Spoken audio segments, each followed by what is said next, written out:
Hello everyone, and welcome to our course of Smart Polling. And this is an introduction just to show you some of the options that are out there to use polling in your classroom. So there's such a wonderful variety.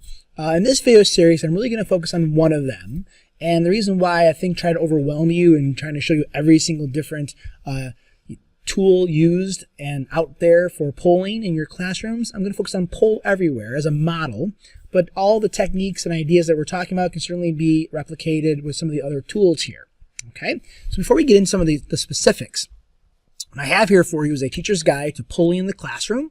Kind of a neat thing, right, to look at first in order to sort of educate yourself in terms of some of the possibilities here. So the benefits, they give immediate feedback. They provide students, access to their learning. They can improve attendance, stimulate conversations in class. And for me, that's kind of like the biggest one, motivation and getting conversations in class. You have that student in the back of the room who never wants to raise their hand. Well, now they've posted to a poll. That poll's on the screen. They see their ideas publicly broadcasted.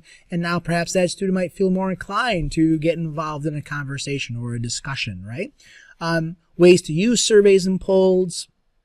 Awesome ideas here, giving anonymous feedback for different assignments, starting discussions, great, exit ticket out the door to check for understanding. So many possibilities here for using polling tools in your classroom. Okay. Now, here's just a sort of a link of some of the top free polling tools that keep students engaged. They mentioned Poll Everywhere, which we're going to look at more specifically. Poll Daddy, I'll show you briefly. I never have used Flisty or MicroPoll. There's so many out there. And a lot of some of your LMS services, like we've done a whole video series on Edmodo. We've done a whole video series on Schoology. And when I say LMS, I mean a learning management system. A lot of them also have embedded polling features as well. So even if you use Google Classroom, it certainly does. So some of the tools you already have, you can also apply some of these techniques if you're using some of these popular technology resources. Okay. Now, here's one. Here's Poll Daddy. And what we're going to see in all of these particular tools, there's a free version and then there's a more of a expensive version, right? So here with Poll Daddy, you can kind of click here to sign up for your free account, and you can see the free forever and what that gives you. And it gives you sort of a one user account. It gives you a name and it gives you some polling. But then there's some limitations on what else you have. There's 19 types of questions. You get a lot of the same aspects that you might in other ones, text analysis and so forth. What you're missing here is some of the stuff in the middle. You can't really print. You only have one user account. It also will limit the number of polls you can actually use at the same time. So there's always some limitations to all of these different tools, okay, that you can look at. But they're fine. Another popular one is Survey Monkey, okay? And again, we can go to the plans and pricing.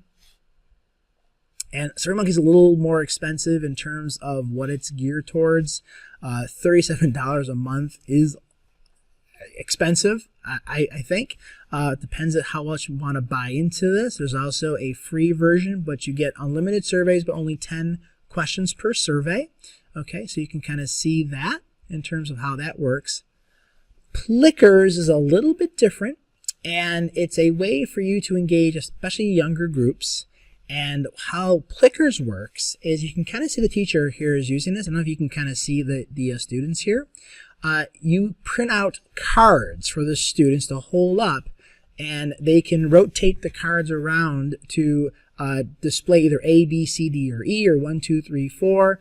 So it's a way to kind of pull your students in class, especially if students don't have devices, right? So again, all of these tools can be used on phones. There's apps for all of them.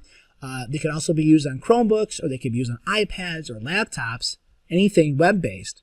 But Plickers is kind of neat because it can be used without any tools, but the teacher needs to have a phone and needs to have the app. And what they do as a student holds up their cards, the teacher sort of scans the room and it keeps track of all what the students have done. So it's kind of a neat way. And you could buy the cards or you could print the cards out yourself.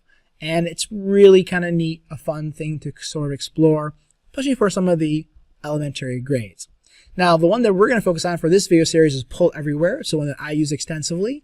I usually use the free version for many, many years and have been fine with it. I don't really use the paid version. I'll explain some of the differences of the pricing in our next video.